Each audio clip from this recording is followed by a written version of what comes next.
It's Phil the MMA Dude, back with the Split Decision Podcast, episode number 89, here with my always brilliant co-host, the Fight Geek. Fight Geek, how you doing today, man? Doing great, man. Happy to be back with some fights to talk about. How are you?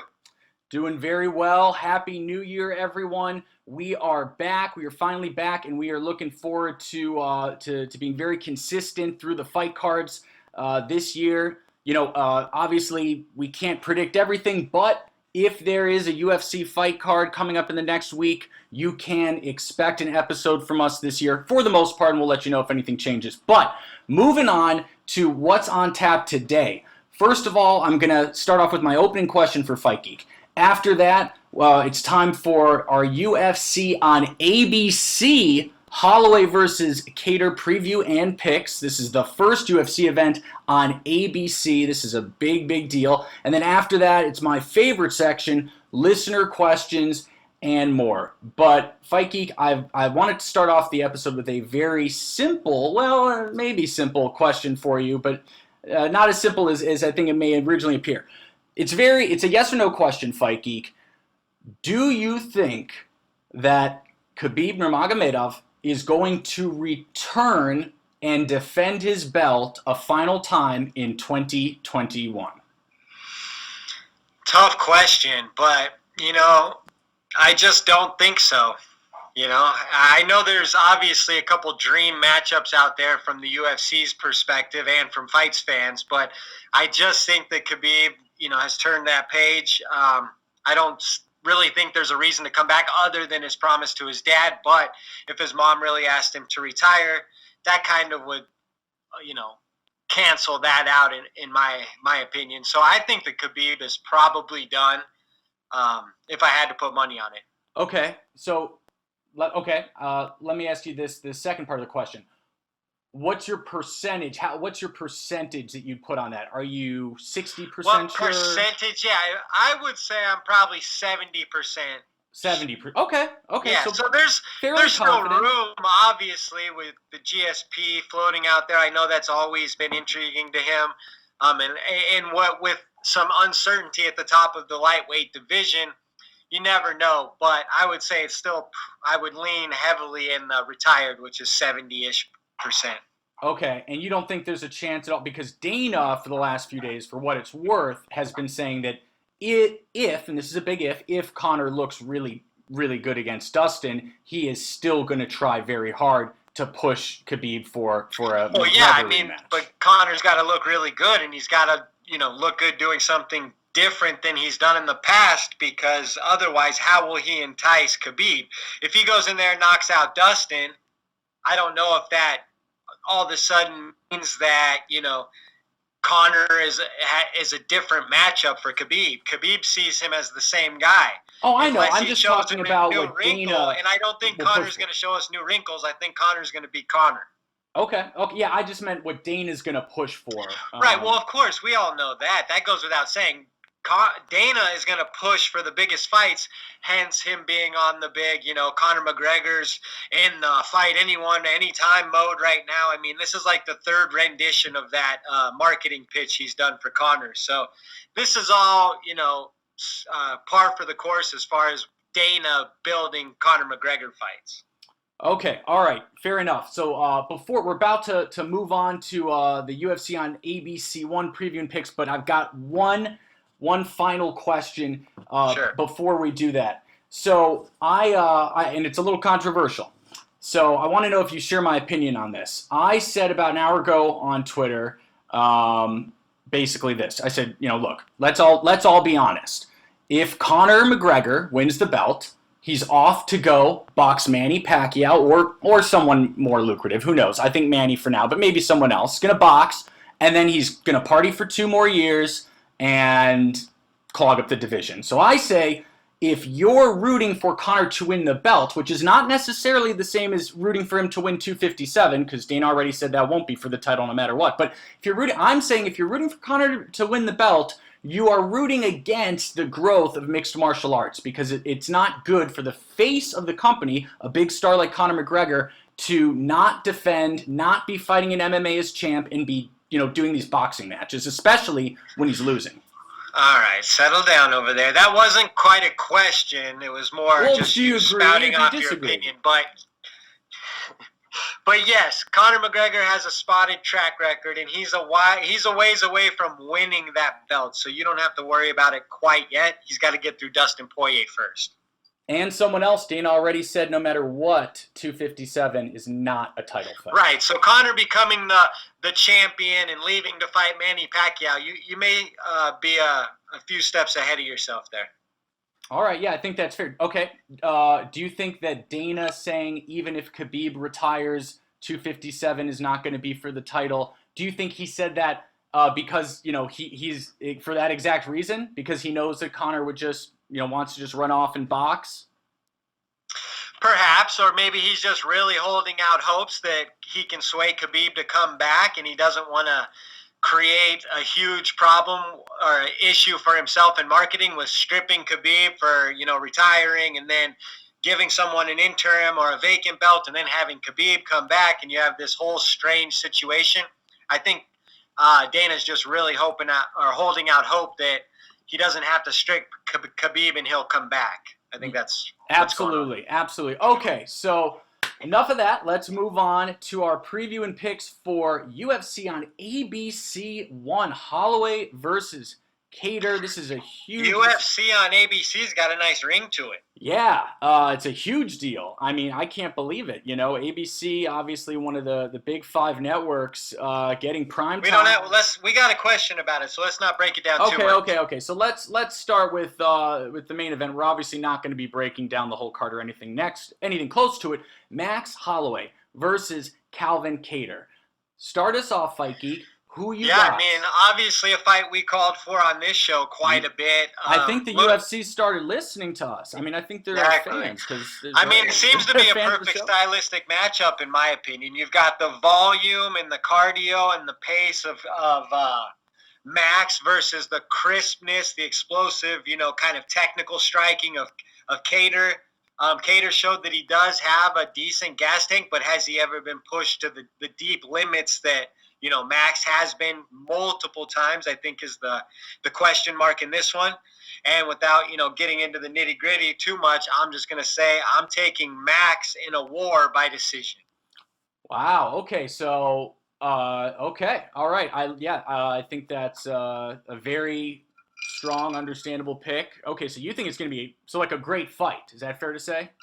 Yeah, it's going to be a great fight. I think Max's toughness will allow him to take some big shots early from Keator, but I do think that those championship rounds will belong to Max, and he'll be able to eke out a close, maybe even split decision. Probably will be controversial because there'll be so much back and forth action. Wow. Big high praise. High praise from Fight Geek for Calvin Keator. Okay, I like it. Well, I mean, I think that stylistically it's a good matchup for him. With that being said, Max is an all-time great, so there's going to have to be, something has to give there. And I do think Max will get it done, but I definitely think Keator has the opportunity to land big shots on Max. Yeah, absolutely. So I'll come out and say something. I think this is going to be a controversial take because, number one, I am so excited for this Fight Night main event. I think this is one of the highest quality Fight Night main events that we have had in a while, in a long time. Seriously, without a doubt. It is a great fight between two amazing strikers. Having said all of that, every time I try to picture Keator winning this fight, I have trouble. I just can't see him winning the fight. I can definitely see him winning a round. I can even see him maybe winning 2, although I don't think he will. I can definitely see him winning 1. My guess is that Calvin Keator is going to come out of the gates blazing hot, trying to put Holloway away, put Max away. I think he's going to win the first round, and then I think it's going to be all Max from there. And I've got Holloway by 4th round TKO stoppage. But what a fight, what a main event. And, correct me if I'm wrong here, but I'd say the winner, whoever it is, whether it's Holloway or Calvin, should get the title shot, against the Volk versus Ortega winner.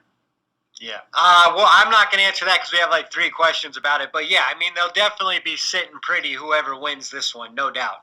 Yup. Are there any other fights, that you wanted to go into great detail over? Well, obviously, Carlos Condit versus Matt Brown's a yep. great legend, older guy fight. You have a pick there. I mean, it's pretty much a pick 'em. I am Matt Brown. rooting for Condit, so I'm going to go with Condit. Okay, I'm rooting for Condit, but I just have a weird feeling Matt Brown pulls it out. But I'm not confident. All right. Like you said, I think the Ponzinibbio versus the Leech is a great fight. You got any thoughts here? Yeah, that fight's going under the radar big time, actually. No, it's a great fight, and I think it's a lot more dangerous for Ponzinibbio returning off of an absence than people give him credit for. The Leech is a problem. He's a veteran. He doesn't necessarily have an easy style to look good against. And, if Ponzinibbio's rusty at all, I actually think the Leech can get him. Oh, 100%. I was going to say, if Ponzinibbio does win, it's going to be by a very close decision. In my opinion, I don't see him finishing the Leech, not right now. But I'm leaning on the Leech to win this thing by unanimous decision. Same here. All right. Interesting. Lastly, Joaquin Buckley had, in my opinion, the KO of the year against Impa Kasanganay last year, and then he followed that up with another highlight reel KO against Alessio Di Chirico.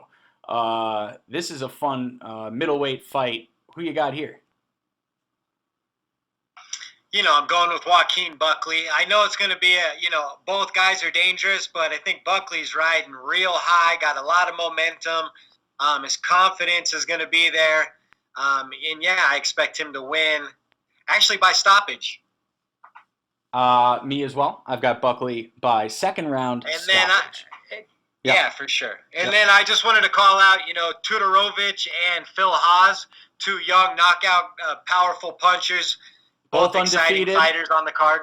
Both undefeated. Both undefeated. Didn't you pick Tudorovich as one of your top prospects or something? Thank you for reminding me. I did indeed. The Serbian undefeated 10-0 Tudorovich. And I've got him winning this one. But it's a tough fight. Yes, it is. And I think I just saw that the Tom Breeze fight, is that still on? I'm not sure. With in the COVID generation, that stuff moves so fast I can no longer keep track. Because that's the last one I'll call out. It is. I don't think it's on there anymore. Okay. Anyways. All right. Yeah. So with that, guys, we're going to take a really quick break, and then we'll be back with listener questions and more.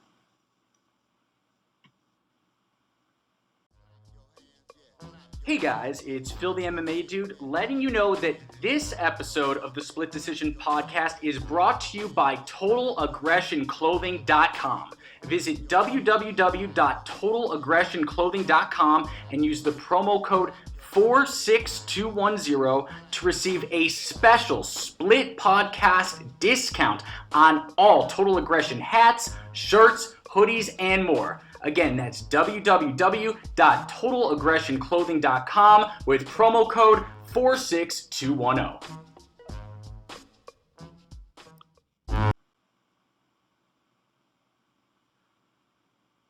Hey guys, it's Phil the MMA Dude back with the Split Decision Podcast, episode number 89. Back with my always brilliant co-host, the Fight Geek, and it is now time for my favorite section of all, Listener Questions!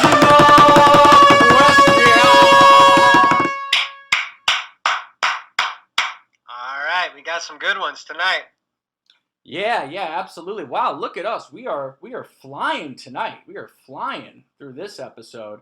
Okay, so... Yeah, that's what happens when you got 3 weeks off. There's nothing to recap. I know.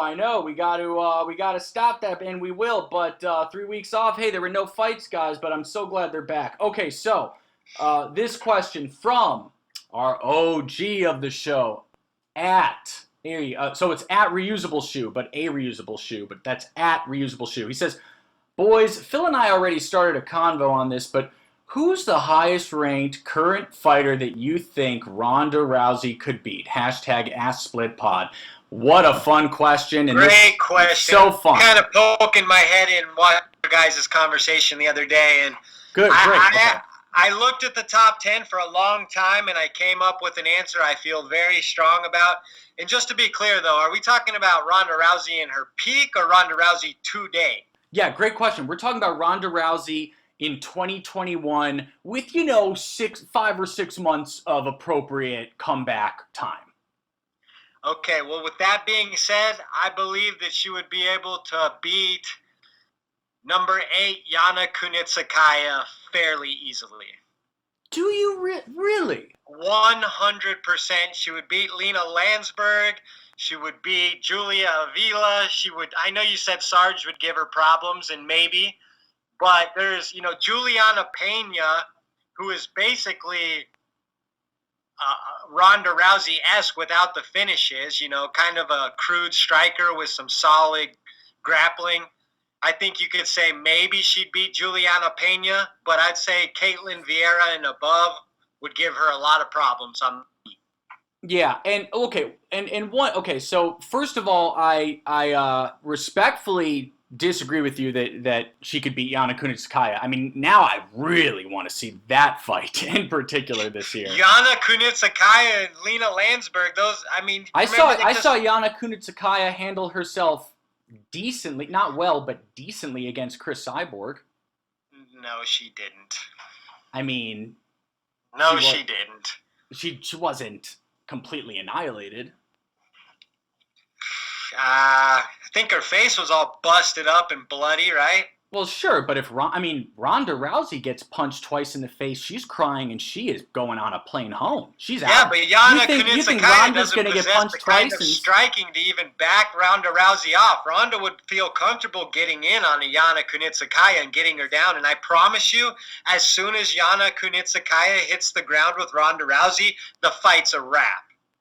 You could that's fair. You could have said the exact same thing easily about Rousey versus Holm, but you know what? Rousey couldn't get her. Well, that's not true because Holm's like a 21-time boxing champ, so getting inside of her striking is much more difficult than getting in Yana Kunitskaya's striking. Okay. Well, I wasn't arguing that. I was saying. Well, I'm just saying there's a difference. There's a difference in the striking level. Yeah. That we know is great strikers. Yana Kunitskaya is not a great striker, which means that the fight could take place in the clinch, which was somewhere that Ronda's very good. She's very good with her throw in the clinch. I'm just saying she has. Okay, I maintain. She finished Sarah McMahon out of the clinch, who's an Olympic wrestler. I know. I just think that. No, you don't know. You need reminding. Okay. I'm glad you're making this fiery because I feel fiery about it. I'm glad you keep bringing up Ronda did this and on Wikipedia. Ronda did this on Wikipedia. That's all nice and dandy. You didn't even see all of Ronda's career. You came in. When did I come in? When did I come in? When? I don't know. The end of Uriah Faber's career or something. And you wait a second. The end of Uriah. Okay, now you're just being a smartass. At first, I was going to go nuclear. I thought you said beginning of Uriah Faber's career was somehow like after Rousey. Anyway, I saw all of Rousey's UFC pay-per-view main event fights when she won. They were boring as hell. They were horrible. What are you talking about? What do you mean? What am I talking about? They were 20 seconds long, fight geek. You don't think her beating Kat Zingano in 20 seconds was super exciting? Then you're crazy. I thought it was super boring, and she was heavily favored going in.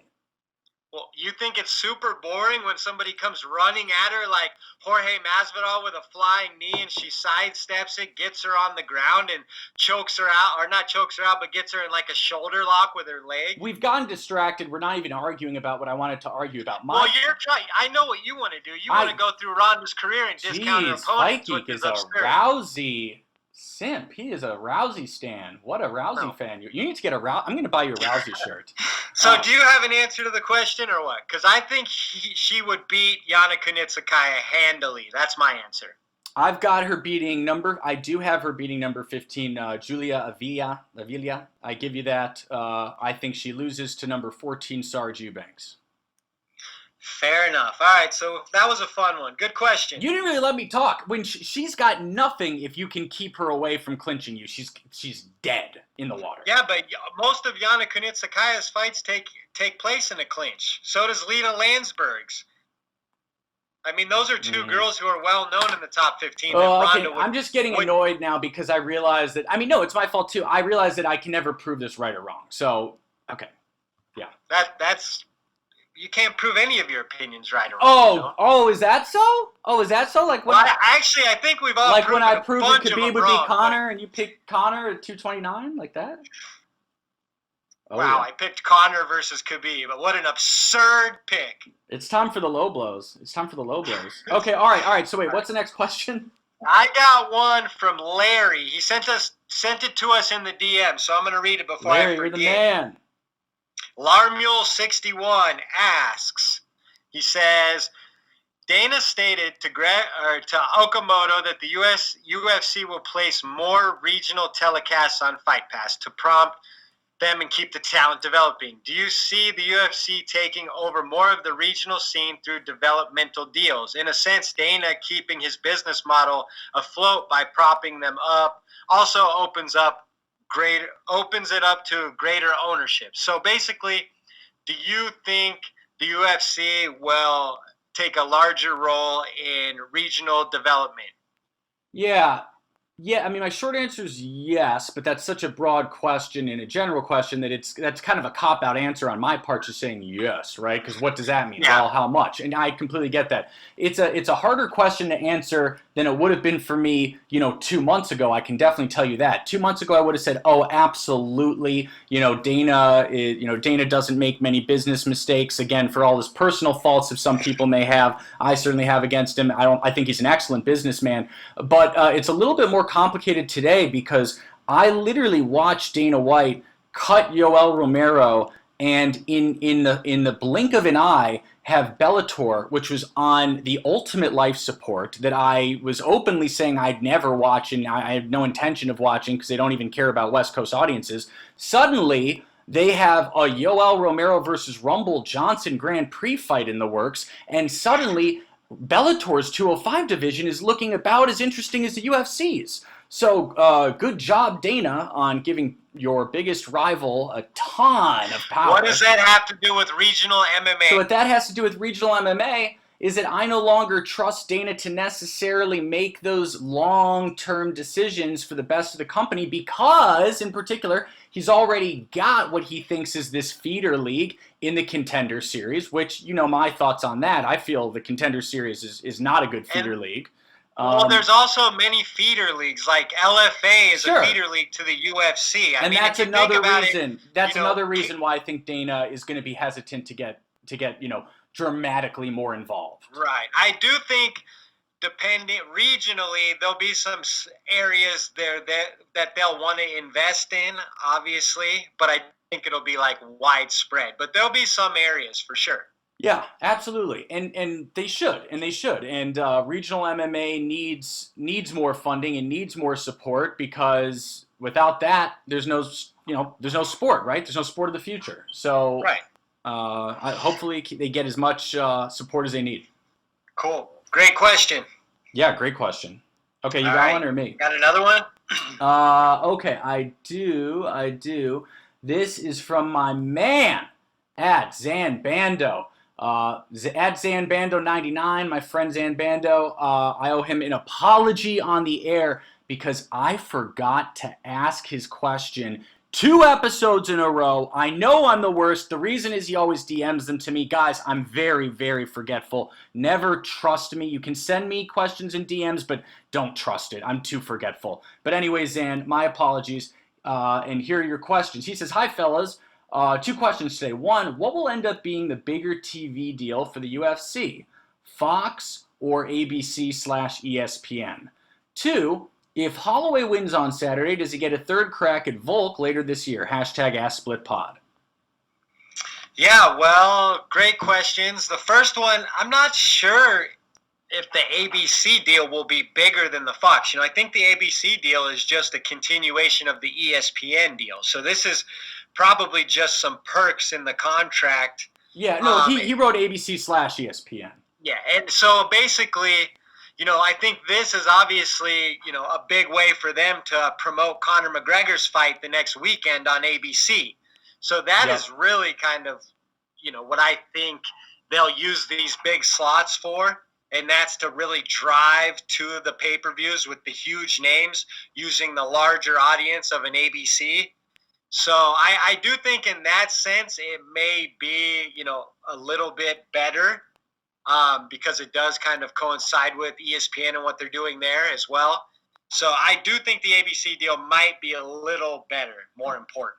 Yeah, no, I have to agree with that. I mean, especially, and I think the number one reason I would say it's bigger is, I mean, you look at the launching of ESPN Plus with the, kind of Well, and then coincided. if you look back, Fox had nothing to do with the pay-per-views either. So when you look at it now, what they can do is the Conor pay-per-view on ABC on, with a huge platform, whereas in the past, at Fox wasn't part of that pay-per-view package. It was a completely separate thing. So I think it plays together much better with the ABC, ESPN Plus paywall, yada, yada. Yeah, I mean, now that we've sort of discussed it out loud together, I feel like it's not even close. Like now that we've said it out loud, ABC, ESPN is, I feel like, a much bigger deal. Yeah, it is a much bigger deal.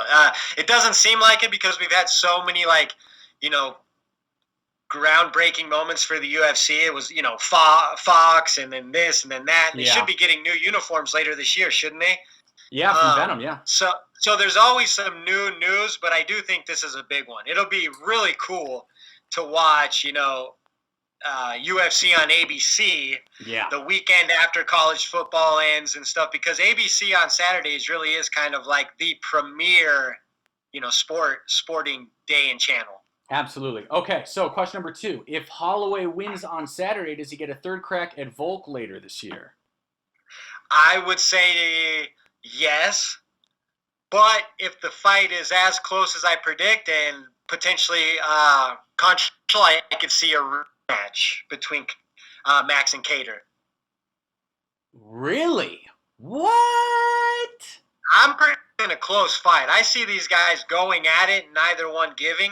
Max isn't known for his knockout power or his finishing ability, so a 4th round TK, your prediction seems a little... No, that's fine. I mean, honestly, I don't even have a problem with you criticizing that pick, but I think you're way off saying that if Max wins a razor-close decision to Keator, that he would entertain a rematch. I mean... Well, what if Max takes a bump? What if the fight is similar to the Max versus Dustin Poirier fight, which I anticipate it kind of being? Dustin's a very crisp, traditional boxer, same as Keator. I think Keator will come in, hit Max a lot. Max will turn the tides late. So we could be talking about, maybe the fight hinging on a 3rd or 4th round. So I don't see this being a wash at all. I think that Max is going to get hit, and Keator has a very similar boxing style to Dustin Poirier, and maybe even a little more snappy. Okay, I mean, I don't think Keator has the power of Dustin Poirier. Yeah, that's what I'm saying. And Dustin Poirier couldn't get Max out of there. So that's why I'm saying I give Max the benefit of the doubt to see the end. I don't think that Keator's going to stop him if Dustin couldn't. Yeah, okay, so I'll just answer the question, my opinion, real quick, Zane. I think that if Holloway wins on Saturday, he's absolutely getting the winner of Volk versus Ortega later this year. I'm just hesitant to say that it's definitely going to be Volk. Ortega looked pretty ridiculously amazing against the Korean Zombie, so I think that's going to be an amazing fight. But yes, Holloway will get the winner if he wins against Calvin, on Saturday. But that's my opinion. And good question, though. Yeah, great question, Zan. And again, my apologies for my horrible memories, Zan. But okay, so moving on to Eduardo at Landa Crew. With the pay-per-view price hikes, is it worth having worse fight night main events if it means boosting pay-per-view cards? #AskSplitPod. Ooh, that's a great question.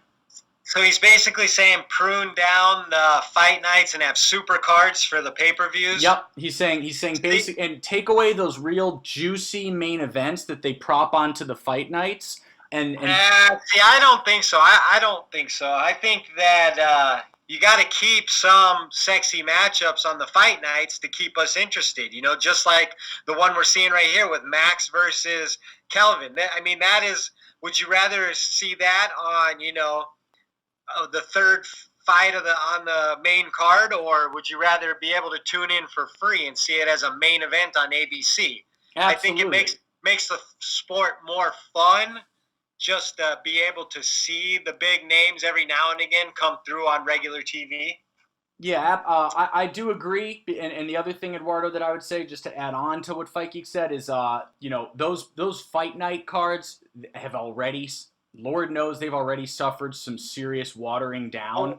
And those fight cards are built to build fans too. So you don't want to take all your names off of those cards and all your great fighters off of those cards, because those are the free cards, and that's when people may be being introduced to someone for the first time. For instance, we all know who Max Holloway is, but this weekend on ABC, there's a lot of people who are going to be introduced to Max Holloway who have never seen him fight before. That's a huge win that wouldn't happen if he was always just a pay-per-view fighter.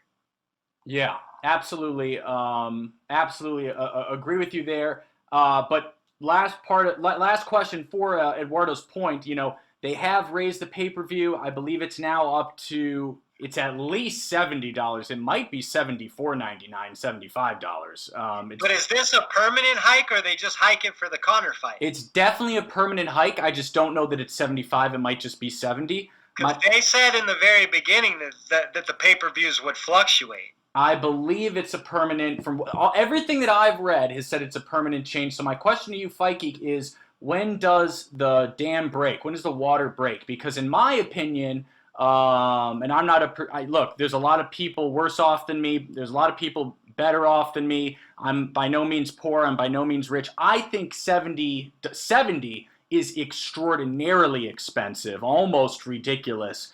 I think I'd have a lot of trouble justifying even $1 over 75.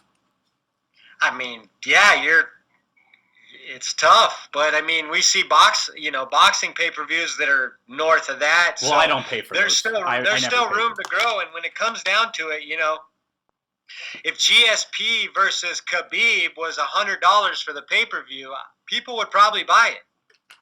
Right, It'll just be interesting to see, because I do think it's a slippery slope. If you get too greedy, it can obviously Sure, but then they only if they get too greedy, they only got to sell half as much. You get what I'm saying? So they're going to make it in the end. I hear what you're saying. Yeah. But yes, I think that $70 obviously seems a little exorbitant at this point, especially considering fact pandemic that we're getting the Austin Lingos of the world rather than the Yoel Romeros on the undercard and the prelims. You're not getting these really heavily stacked cards with names. So yeah. Really quick. I've got to ask a question, because we're getting a very sort of like not the same question over and over. We're getting similar variants, so I just want to make sure that we do it. From our OG Jalen Ware at Strive2B_ great. Love Jalen. He says, if Max decisively beats Calvin or even finishes him, should the UFC make Max versus Volk 3 next, or make Max versus Zabit as co-main to Volk versus Ortega? #AskSplitPod. Okay, you go first. I would say if Max wins impressively, he should sit out and wait for the winner, 100%. Yeah, Jalen, I will say this, bro. If Zabit has one more 3-round fucking fight, if Zabit has one more 3-round fight, I'm going to have an aneurysm. I swear to God, if he tries to slither with another 3-rounder, everyone's always asking, what's your problem with Zabit? This is exactly my problem with Zabit. We all know Keator was going to win that fight if it had been the 5 rounds it was supposed to be, but Zabit refused. He refused to do 5 rounds. And if he has another 3-rounder, Jalen, I'm losing it. Like, I'm literally gonna lose it. No one. He's so. I mean, I'm sick of everyone babying him. Make him fight. Yeah, for sure. Am I wrong, Fight Geek? Am I wrong?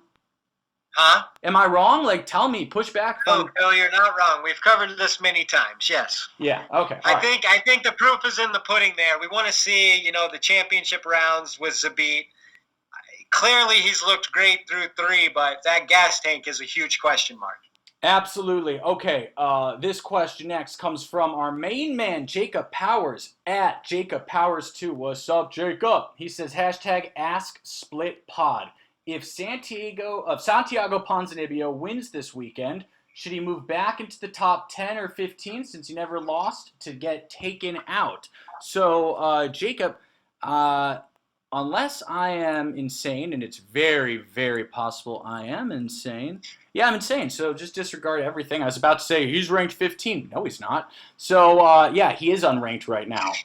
What are your thoughts? I think yes. I think the answer is yes. You absolutely re-rank him if he wins. Yeah, for sure.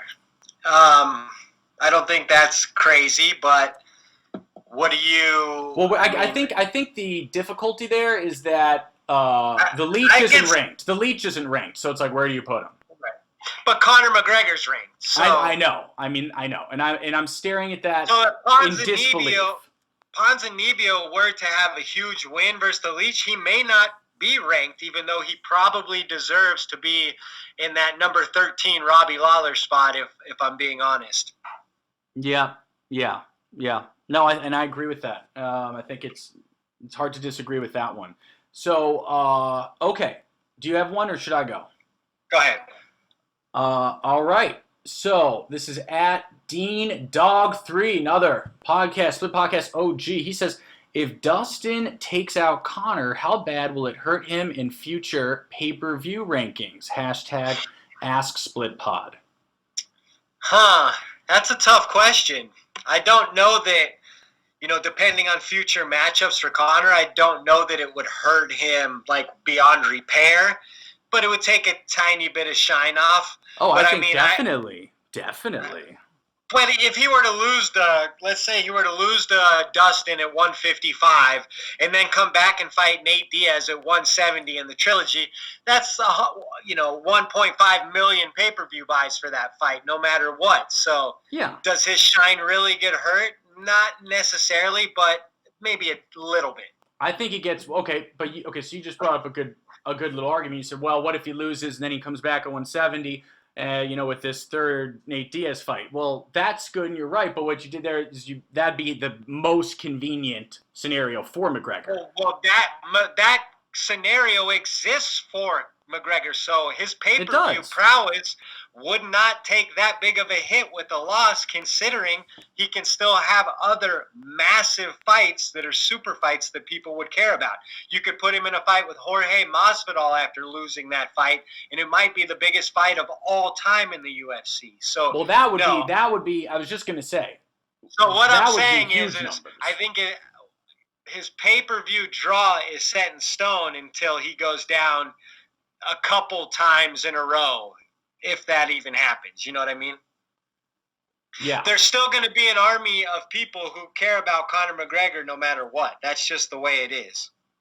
Yeah, of course. Yeah. Absolutely. So, and by the way, again, I've said this on the show before. I think we both have. I think we were both really big fans. If you think about it, even if Conor were to get knocked out here, he still hypothetically has a Nate Diaz, a Jorge Masvidal, and a Manny Pacquiao fight on the table for pay-per-views. And all 3 of those are massive and arguably bigger fights than any other fighter in the planet can put together. Yeah. I mean, I do think that... What do you mean, yeah? Well, I think you're overstating... No, I think your value is intact. I think you're overstating... You're making it sound... So, to go by your argument, Conor's as big as ever right now. Is that correct? He's not as big as ever, but he's still the number 1 draw in the UFC by a lot. No, I don't agree with that either. UFC 246 was reported as doing 1.1 million pay-per-view buys for 11 months. Then the second that Jorge Masvidal's team tried to say they had the biggest pay-per-view of the year, Dana literally came out and said, 246 did 1.31. which is laughable and embarrassing and Whatever. obviously not true.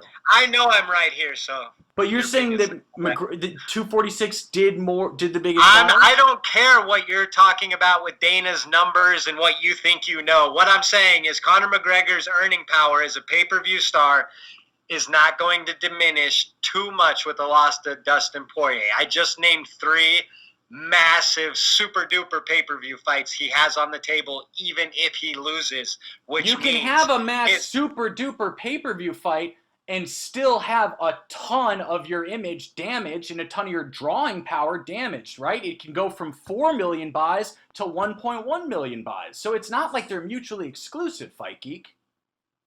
Well, that's relative to himself, though. That to the rest of the field, he's still arguably the top 2 or 3. Okay. We're going in circles. Yes, he's a very big draw. And he'll still be a big draw even if he loses. Yes. Exactly. All right. Okay. So this question is from @Zoe, yours truly. I believe this is a first-time question asker. We love that. Thank you. First-time listener question. What's up, Zoe? He says, what up, guys? Here's my questions. If Max loses, do you see him at welterweight soon? I think he meant lightweight. 2, what fight is your favorite on this card? #AskSplitPod. I'll just quickly go first. Favorite fight on the card by far, bar none, is Holloway versus Keator. I don't think it's close. 2, do I see Max and again, he wrote welterweight, I think he meant lightweight. Do I see him going to lightweight if he loses? Maybe, actually. I haven't given it much thought because I feel pretty confident, perhaps foolishly confident, that he's going to beat Calvin. But honestly, that seems like a real possibility if Max loses. Yeah, no, it's a real possibility unless you actually paid attention to his last fight at lightweight and he got battered. So yeah, I doubt he's going to lightweight. Look at the little sass from Fight Geek today. He's feeling a little extra confident. When he got battered, he didn't move up properly. He didn't put on the weight. Stop acting like this wasn't last minute. Oh, just relax. Huh? I'm just saying, he didn't look great at lightweight. He did not look natural at lightweight. He looked small at lightweight. He took the fight pretty last minute. If you recall, UFC 236 was actually put together. Oh, I recall, Phil. I recall. All right, I wasn't sure because, okay, I wanted to make sure there. So anyways, yeah, I don't see him moving to lightweight, not with the way that division's shaping up. Those are bad matchups for him up there, bigger, more powerful guys.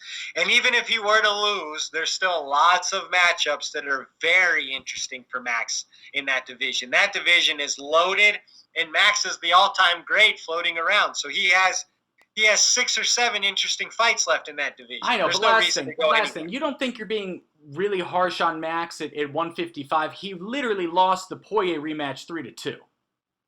I know I'm overstating it a little bit, but he did not look good as a lightweight. And when I picture him as a lightweight, thinking of that fight, it doesn't lead me to believe he would have overwhelming success. He would win some, lose some up there. All right. Fair enough. Hard to disagree with that. Okay, so I believe that's it for...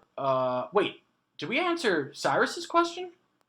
I don't think so. How did that happen? My man, Cyrus King, one of my closest friends on MMA Twitter, love this guy, @Cyrus King, says, for me, I've always thought Max could benefit from changing teams, going to a real big team, aka ATT, something like that. He's been winning for the most part. If he loses to Calvin Keator, do y'all think it might be time to do something different if you're Max? ? Good question. Good question, but I don't think he won't do it. First of all, yeah, I just know he won't. Even if it is the right thing, obviously to see Max go somewhere like ATT or down in Florida, it's American Top Team, yeah. So I mean, just imagine what they'd be able to do with him down there. But yeah. I mean, there's no doubt, Cyrus, that it could be helpful. There's no doubt. I just know he definitely could be helpful. But then again, it could also be very hurtful because Max has a very distinct style that was created with his team that he has. So if, let's say, you take him out of that team and they start teaching him other ways to fight and he's not as comfortable, it may not be a great transition for him. Absolutely. Can't disagree with that. And I think Max is one of the probably 10 fighters on the roster who have an extremely distinct style. You know what I mean? Yeah, I thought what I thought signature style. What I thought you were also going to say is he's one of the very distinct people who was a champ and became a great champ from a very small gym and never changed. Obviously, Israel Adesanya comes to mind. Volkanovski's sort of part of that gym as well, comes to mind. And that's Robert Whittaker. Robert Whittaker, thank you. Actually, that's a great one. Thank you. Robert Whittaker comes to mind. But there's not that many of them. Yeah, not really. So. Yeah. Okay, I got a couple questions in the inbox queued up. You ready? Let's do it. This one is from Smokey J. It's got some colorful language, so beware. Here we go.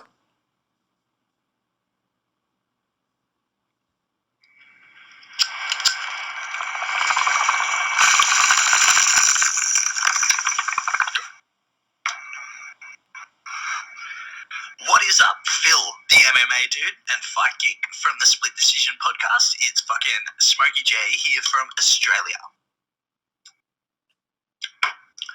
Not even really fight related this week, but I just want to get your guys' thoughts on the LFA's firing of fucking Pat Miletich. Funny story for you, when my account used to be the UFC expert, when I opened it up back in the day, fucking LFA and Pat Miletich were the first couple of accounts that I noticed that blocked me. So this fucking, for that reason alone, I'm fucking super stoked to hear that Pat Miletich has been fired. I just want to know what you guys think of that whole situation and how it went down. That's all. Thanks, guys. Bye. Yeah, I mean, thanks for the question, Smokey J. And I kind of keep it short and sweet here, but you know, that's the risk you take when you participate in something like that. So I think. Wait a second. Are you telling me you can get your job? You can actually get fired for committing treason against the United States? What is this? What? Yeah. So anyways, no, on a serious note, I'm trying very hard not to get political here. Pat Miletich, you're a traitor. You committed treason. Cry me a river. Loser! Okay, next question. Yeah. All right. Got one queued up from Kairos. You're supposed to give him the intro. Oh, Kairos, what up? I love Kairos. I'm sorry, dude. You gotta tell me this stuff. Know your role, Phil. Here we go. Jeez, know my role. Okay, Kairos to the man. What's up, Phil? What's up, Fight Geek? Listen, we're always talking about what's best for the sport and what looks good in the eyes of the spectators. I don't want to go in that direction, man. I don't want to go in the complete opposite direction. What was worse for the sport? Brock Lesnar saying that he's going to drink a nice Coors Light or a Miller Light when they were sponsored by Bud Light at the time, or Yoel Romero screaming "No for gay Jesus" after he won? Y'all answer wrong. I'm never sending another question. Oh, that's a tough one. Wait. Yoel screaming what? Huh? What? Yoel screaming what? Yoel Romero screaming what? You're not familiar with this? No for gay Jesus? Or whatever. Oh, okay. I just didn't hear. Oh, okay. Yeah, for some reason it was a so little... he's saying what was worse. I would definitely say that the... No for gay Jesus was better. Probably Nate Diaz smoking CBD on the stage without permission or whatever. That wasn't CBD. That was marijuana. He was that was really what started like the CBD revolution, was kind of that. So that was not great for them. I think the Brock Lesnar one I would lean towards, because he was openly defying sponsors just because he didn't like that kind of beer, which is hilarious. Wait a second. You're putting Nate Diaz, after fighting in like World War IV against McGregor, smoking CBD at the list at the same level as No for Gay Jesus and the classic Brock moment? I'm not touching the Yoel moment. You guys can figure out where that one ranks. That one doesn't really land on my radar. I think it was a big deal when Nate was smoking that without telling anybody what it was. You don't remember it being the talk of the town, and I remember asked Dana, and Dana didn't even know really what was going on. A lot of people were just thinking Nate Diaz was smoking weed right in front of him at a press conference. That was a little bit of madness. I'm 90% sure he was smoking weed in front of them at a press conference. So you don't think that constitutes what we're talking about? I mean, no, it does. I think it's kind of funny that, I don't know, I interpreted it differently, I guess. I was interpreting it as you saying that marijuana is so horrible and evil, and look at this horrible No, moment. I was just saying kind of a cringe moment for the company to kind of deal with. Yeah. I mean, don't forget, Jesus is cringe too, right? I don't know why that's difficult to say. It's cringe. But, it's a little Yoel cringe. is so lovable that when he talks, you're just like, oh, Yoel. Yeah. I mean, it's cringe. It's funny to some, not funny to But others. then he's also so terrifyingly imposing that it's like you're not really going to tell him that you don't like what he said. So, it's just going to be, okay, Yoel. Yeah, I mean, I can certainly tell you what the most memorable of the three were for me, and that was definitely the Brock Lesnar beer stuff. If you want to tell me what is like the most inappropriate trash talk or whatever, didn't Rashad Evans say to Phil Davis, I'm gonna put my hands on you worse than that dude did to those little boys at Penn State because he was a Penn State wrestler? I mean, that's a rough line. Oh, but that's not that bad. That's low hanging fruit. What do you mean? That's talking because it's not even personal. It's not saying you touched those boys. It's just making fun of the school and the boys who were molested at the school. Yeah, I mean, I think it's more making fun of the pedophiles, but yeah.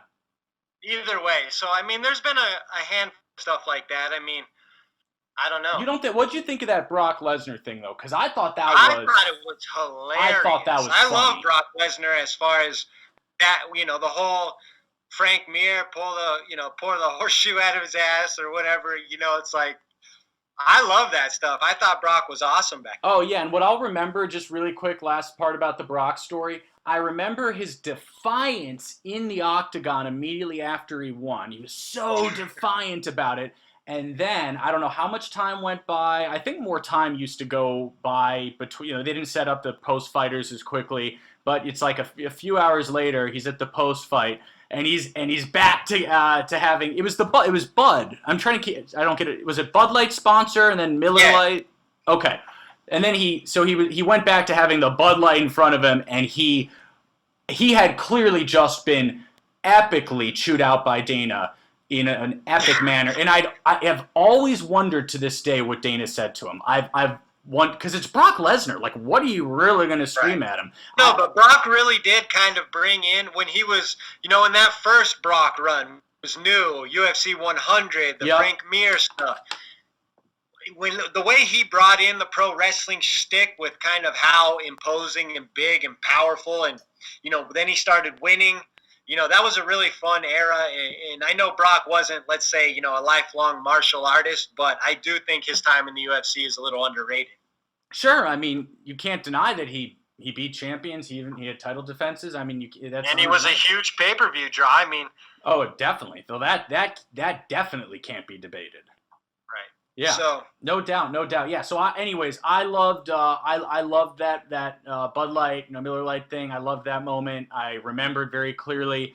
I remember being at a bar, laughing hysterically, and like I said, I still to this day, man, I would love to see the video of what Dana said to him, because Brock changed his tune real fast, so he must have threatened to withhold his entire paycheck or something. Right. Yeah, but all right. Do we have another question, or is that it?